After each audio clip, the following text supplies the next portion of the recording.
WBSSC second SLST 2025-এর যে দুটো phase ছিল, অর্থাৎ 9, 10 এবং 11, 12, তার পরীক্ষা হয়ে গেছে, রিটেন এক্সাম হয়ে গেছে। এরপরে প্রভিশনাল আনসার কি, তারপরে আনসার কি রেসপন্স, তারপরে পুনরায় ফাইনাল বা রেকটিফাইড বা রিভাইসড আনসার কি পাবলিশ, এবং তারপরে merit list for interview and demonstration, তারপরে ফাইনাল মেরিট লিস্ট। সেই ফাইনাল মেরিট লিস্ট আসার পর, যেটা 24শে নভেম্বরের সময় করে আসার কথা, তারপরে ডিসেম্বরের ফার্স্ট উইক থেকে কাউন্সেলিং। সেই কাউন্সেলিং এবং তার পরবর্তী ক্ষেত্রে ইম্পর্টেন্ট কিছু বিষয়, সেটা নিয়ে আজকে আমরা আলোচনা করব। যদিও এটা পরবর্তী ক্ষেত্রে প্রয়োজন, তবুও যাদের দরকার আছে তারা এই বিষয়টি দেখে নাও। ডিটেলসে আমরা বুঝিয়ে দেবো যে ওই সময় কাউন্সেলিং কোথায় হবে, অর্থাৎ কোনখানে গিয়ে কাউন্সেলিং মানে স্কুল চয়েস কোথায় হবে। অ্যাপয়েন্টমেন্ট লেটার, অর্থাৎ কাউন্সেলিংয়ের দিন কিন্তু অ্যাপয়েন্টমেন্ট দেওয়া হবে না, সেদিন একটা চিঠি দেওয়া হবে যে ইউ আর এলিজেবল ওই নির্দিষ্ট স্কুলের জন্য। তারপরে অ্যাপয়েন্টমেন্ট লেটার কোথা থেকে দেওয়া হবে, এবং ওই কাউন্সেলিংয়ের দিন যে লেটারটা দেওয়া হবে সেটাকে বলা হয় রেকমেন্ডেশন লেটার। সেটা যখন দেওয়া হবে তার ভ্যালিডিটি কতদিন থাকবে, অ্যাপয়েন্টমেন্ট লেটার যেটা দেওয়া হবে তার ভ্যালিডিটি কতদিন থাকবে, জয়নিংয়ের সর্বোচ্চ সময়, তো জয়নিং করতে কতদিন সময় পাবে ম্যাক্সিমাম, এবং কী কী পর্যায়ে ভেরিফিকেশান হবে ওই সময় আর কি। টোটাল বিষয়টা আমরা ডিটেলসে আলোচনা করব, এবং গেজেট নোটিফিকেশান থেকে কিছু আলোচনা করব, এবং প্রিভিয়াস যে এক্সপিরিয়েন্স সেখান থেকে আলোচনা করব। ফলে প্রত্যেককে অনুরোধ করব ভিডিওটি স্কিপ না করে পুরোটি দেখো। যদি ভালো লাগে তাহলে অবশ্যই ভিডিওটিকে লাইক করো, এবং যদি আমাদের চ্যানেলের ভিডিও কাজে লাগছে বলে মনে হয় তাহলে চ্যানেলটিকে সাবস্ক্রাইব করে রাখতে পারো। এরপরে আমরা ডিটেলস দেখে নেব এই সমস্ত টপিকগুলোর বিষয়টা। প্রথমে আমরা দেখব কাউন্সেলিংয়ের ব্যাপারটা। কাউন্সেলিংয়ের ক্ষেত্রে স্পষ্ট উল্লেখ করা হয়েছে এখানে, the panel and the waiting list shall be forwarded by the central commission to the respective regional commissioners for counselling and recommendation. অর্থাৎ কাউন্সেলিং এবং রেকমেন্ডেশন লেটারের জন্য মূল যে merit list, final merit list, এবং ওই সমস্ত রিজনে কত ভ্যাকেন্সি, কোন ক্যাটাগরি কত ভ্যাকেন্সি, কোন সাবজেক্টে কত ভ্যাকেন্সি সেটা, এবং তার সঙ্গে সঙ্গে ফাইনাল প্যানেল এবং ওয়েটিং লিস্টের ক্যান্ডিডেট, অর্থাৎ আমরা জানি যে 1.6 গুণ ক্যান্ডিডেটকে ডাকা হবে ওয়েটিং লিস্ট ধরে আর কি, সেই সংখ্যক রিজিওনাল অফিসে পাঠানো হবে।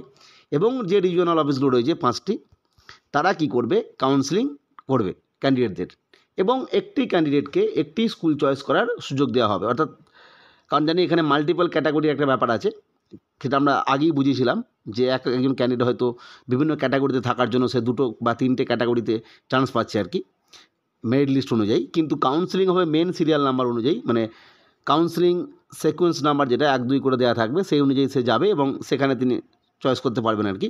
যাই হোক, তিনি একটি চয়েস করতে পারছেন, এটাই বলা হয়েছে। অর্থাৎ সমস্ত লিস্ট, ফাইনাল লিস্ট রিজিওনাল অফিসে চলে যাবে, রিজিওনাল অফিস কাউন্সেলিং করবে, এবং একজন ক্যান্ডিডেটকে একটা স্কুল চয়েস করার পর তাকে একটা রেকমেন্ডেশন লেটার দেবে। এই যে রেকমেন্ডেশন লেটার দিল সেটা কিন্তু 5 জনকে দেবে। সেই সময় পূর্বেও এটাও হতো। 1 নম্বর হচ্ছে ক্যান্ডিডেটকে একটা রেকমেন্ডেশন লেটার দেবে, একটা বোর্ড গিয়ে পাঠাবে। বোর্ড মানে West Bengal board of secondary education, WBBSE, তাকে পাঠাবে। এই বোর্ড মানে হচ্ছে WBBSE।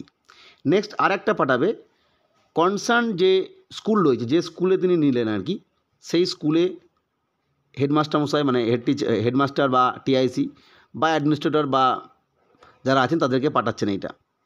নেক্সট যেটা 4 নম্বর যেটা পাঠাবেন, DI অফ কনসার্ন ডিস্ট্রিক্টস, অর্থাৎ ডিস্ট্রিক্টের যে GI রয়েছেন সেকেন্ডারি এডুকেশন, DI সেকেন্ডারি, তাকে পাঠাবেন। এবং আরেকটা পাঠাবেন স্কুল এডুকেশন কমিশনারকে পাঠাবেন। 5টা রেকমেন্ডেশন লেটার কিন্তু ইস্যু হবে একই সময় এবং 5টি জায়গায় চলে যাবে।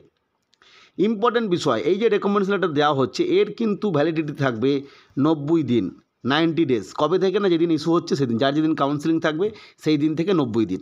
তবে রিজিওনাল কমিশন বিশেষ কারণে, বিভিন্ন কারণে এর ডেটটা 90 ডেজটা বাড়াতে পারে।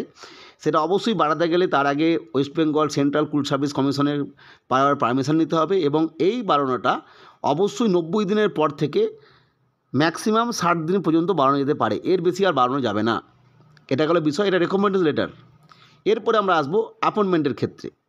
এরপরে বোর্ড মানে অবশ্যই West Bengal board of secondary education, তারা ওই রেকমেন্ড লেটার রিসিভ করার পর তারা নির্দিষ্ট ক্যান্ডিডেটকে অ্যাপয়েন্টমেন্ট লেটার দেবে। সেটা দিতে পারে রেজিস্ট্রি পোস্টে, পিড পোস্টে, বা কোনো কনভিনিয়েন্ট মেথড যেটা লিখিয়ে দেওয়া আছে, কোনো যেটাতে সুবিধা হবে এমন কোনো একটা প্রক্রিয়ায়, যেখানে কোনো আইনি সমস্যা থাকবে না, সেইভাবে অ্যাপয়েন্টমেন্ট লেটার দেবে। সেই অ্যাপয়েন্টমেন্ট লেটারের ভ্যালিডিটি অর্থাৎ জয়েনিং করতে হবে। অ্যাপয়েন্টমেন্ট লেটার আজকে পাওয়া হলো, আজকে 1 তারিখ। সেই অ্যাপয়েন্টমেন্ট লেটারের ভ্যালিডিটি থাকবে 30 দিন থেকে 60 দিনের মধ্যে। এটা কিন্তু উল্লেখ করা হয়নি কদিন, সেটা অ্যাপয়েন্টমেন্ট লেটারে উল্লেখ করে দেওয়া থাকবে যে 45 দিনের মধ্যে কি 40 দিনের মধ্যে কি 50 দিনের মধ্যে জয়েন করতে হবে। এইখানে উল্লেখ করা আছে যে অ্যাপয়েন্টমেন্ট লেটার লেখা থাকবে যে কদিনের মধ্যে জয়েন করতে হবে, ম্যাক্সিমাম কতদিন টাইম পাবে। অবশ্যই যেদিন অ্যাপয়েন্টমেন্ট পাবেন তার পরের দিন বা তার পরের দিন যদি সম্ভব হয় আর কি। অবশ্যই স্কুলের ব্যাপার আছে, সেখানে ম্যানেজিং কমিটির মিটিং ফিটিংয়ের ব্যাপার আছে, 2-1 দিন সময় লাগবে হয়তো। মূলত যতদিন সম্ভব জয়েন করা, কিন্তু একটা অনেকের সমস্যা থেকে অনেক হয়তো বিশেষ কারণে জয়েন করতে চায় না, কিছুদিন ওয়েট করে আর কি। সেক্ষেত্রে ম্যাক্সিমাম পিরিয়ড কতদিন পাওয়া যাবে সেটা হচ্ছে 30 থেকে 60 দিন। এবার 30 থেকে 60 দিন বলতে অ্যাপয়েন্টমেন্টের উল্লেখ করা থাকবে সেই সময় যে অ্যাকচুয়ালি কতদিন ওরা লিখে দেবে অ্যাপয়েন্টমেন্টে, যে 45 দিন কি 40 দিন। এটা হচ্ছে বিষয়। এটা কখনোই 60 দিনের বেশি হবে না বা 30 দিনের কম হবে না। আরেকটা বিষয় বলে রাখা ভালো, এই যে রেকমেন্ড লেটার ইস্যু হচ্ছে যেদিন, অর্থাৎ regional office West Bengal board of secondary education থেকে যে অ্যাপয়েন্টমেন্ট লেটার ইস্যু হচ্ছে সেইখানে, এবং স্কুল, মূলত স্কুল এবং মানে কাউন্সিলিংয়ের দিন এই জায়গায় কিন্তু অরিজিনাল ভেরিফিকেশন হবে প্রত্যেকটি বিষয়ের আর কি। প্রতিটি স্টেজেই 3টে স্টেজেই ভেরিফিকেশন হবে, অর্থাৎ প্রতিটি স্টেজেই কিন্তু পুনরায় সেই নতুন করে অরিজিনাল দেখাতে হবে, জেরক্স জমা দিতে হবে যদি প্রয়োজন লাগে আর কি। আর একটা বিষয় এখানে উল্লেখ করা হয়েছে যে provided that board shall issue the appointment letter by following the provisions of West Bengal Board of Secondary Education, a requirement of verification of antecedents and examination of medical fitness of rules 2018 for the post of teachers and non-teaching staff recruitment। মানে মূলত এখানে যেটা বলা হয়েছে, এই appointment ইস্যুর ক্ষেত্রে কিন্তু অ্যান্টিসিডেন্ট ভেরিফিকেশন এবং মেডিকেল ফিটনেস টেস্ট হতে পারে আর কি, যেটা অন্য বিভিন্ন জায়গায় হয় আর কি। এবার স্কুলের লেভেলে এটা সাধারণত হয় না, কিন্তু 2016 সালের যে নিয়োগ প্রক্রিয়াটা হয়েছিল সেখানে এটাও হয়েছিল। তবুও মনে করা হচ্ছে, এটা যদি লেখা আছে, আমার মনে হয় এটা হয়তো সেই সময় হবে না, কারণ এটা করতে গেলে অনেকটা সময়ের ব্যাপার। ফলে সেই সময় তো অ্যাপয়েন্টমেন্ট দিয়ে দেবে, পরবর্তী ক্ষেত্রে হয়তো অন্য সময় হতে পারে, বা যাই হোক এটা পরবর্তী ক্ষেত্রে বোঝা যাবে কী হয়। মূলত এটা এখানে উল্লেখ করা আছে তাই বলা হলো। যাই হোক, বিষয়টা আজকে পুরো আলোচনা করলাম। পরবর্তী আপডেটের জন্য চ্যানেলটিকে সাবস্ক্রাইব করে রেখো। ভিডিওটি দেখার জন্য প্রত্যেককে অসংখ্য ধন্যবাদ।